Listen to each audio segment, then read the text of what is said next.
Dans la troisième strophe commentée hier, l'âme nous a exposé la méthode à suivre pour commencer ce chemin de la vie spirituelle.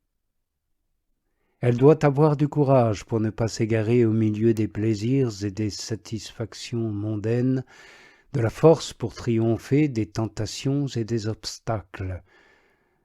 En cela consiste l'exercice de la connaissance de soi-même, qui est la première notion à avoir pour arriver à la connaissance de Dieu.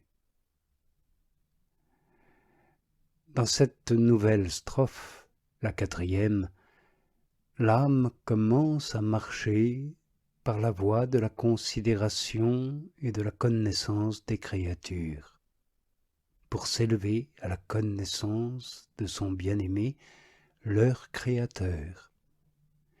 Ainsi dit-elle, ô forêt, ô bois touffu, planté par la main du bien-aimé, ô prairies verdoyantes émaillées de fleurs, dites-moi si vous l'avez vu passer.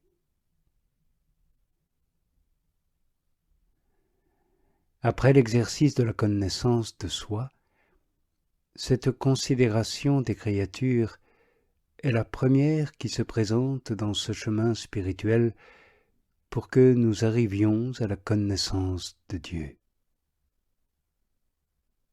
Les créatures, en effet, nous découvrent sa grandeur et son excellence.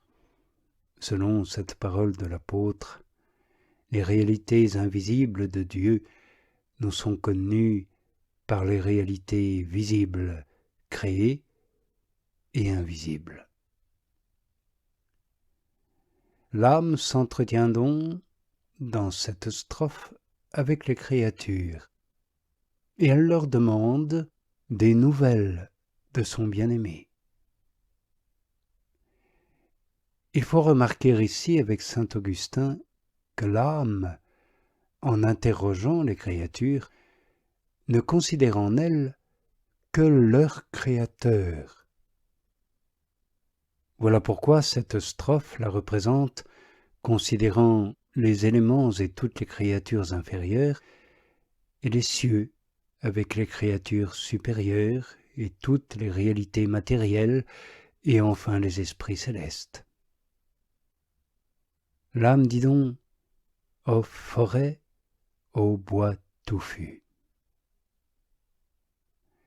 Elle appelle forêt les éléments, qui sont communément la terre, l'eau, l'air, le feu. De même que les bosquets sont agréables parce qu'ils sont peuplés de créatures innombrables, que l'on appelle ici bois touffus, à cause de leur grand nombre et de leur diversité dans chacun des éléments. Sur la terre, il y a en effet une variété innombrable d'animaux et de plantes. Dans les eaux, il y a une foule d'espèces de poissons, dans l'air, il y a des oiseaux de toutes sortes.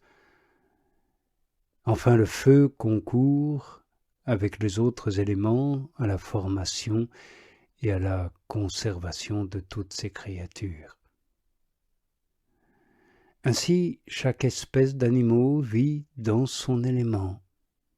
Elle se trouve placée et plantée là, comme dans un bosquet, ou comme dans la région où elle naît et se développe.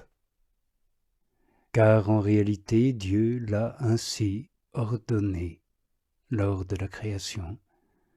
Il a ordonné à la terre de produire les plantes et les animaux, à la mer et aux eaux de produire les poissons, à l'air d'être la demeure des oiseaux.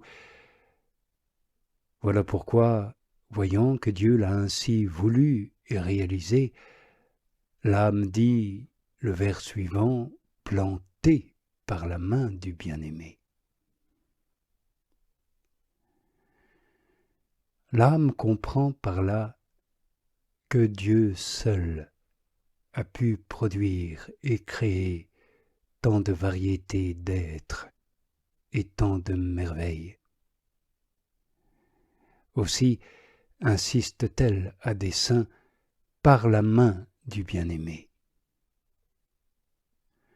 Sans doute Dieu produit beaucoup d'autres choses par l'intermédiaire d'une main étrangère, de l'ange ou de l'homme.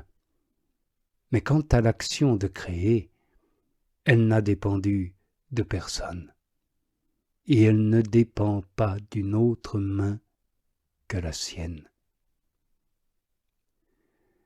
Aussi l'âme se sent-elle fortement portée à l'amour de son bien-aimé, qui est Dieu, quand elle considère les créatures qui sont l'œuvre de ses propres mains. Elle dit donc encore aux prairies verdoyantes. Il s'agit ici de la contemplation du ciel que l'âme appelle une prairie verdoyante, car les créatures qui s'y trouvent jouissent d'une fraîcheur qui ne s'altère jamais. Elles ne se flétrissent pas, elles ne se fanent pas avec le temps.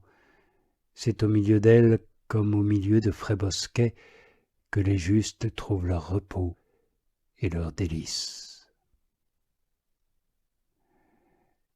Cette contemplation du ciel, visible cette fois, comprend aussi l'immense variété et la beauté des étoiles et des autres astres du firmament.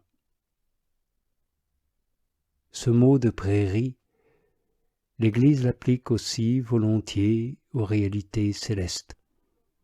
Dans ses prières à Dieu pour les âmes des défunts, elle leur dit « Que le Seigneur vous place dans ces délicieux jardins toujours verdoyants. » L'âme dit encore que cette prairie verdoyante est émaillée de fleurs. Sous le nom de fleurs, elle désigne les anges, les âmes saintes, qui forment l'ornement de ce séjour et l'embellissent comme un gracieux et riche émail sur le fond d'un vase d'or très pur. Puis elle ajoute « Dites-moi si vous l'avez vu passer ». Cette demande concerne la considération dont nous avons déjà parlé.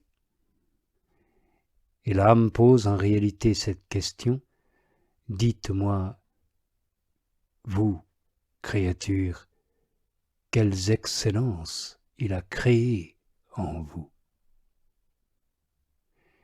Et nous aborderons cela demain.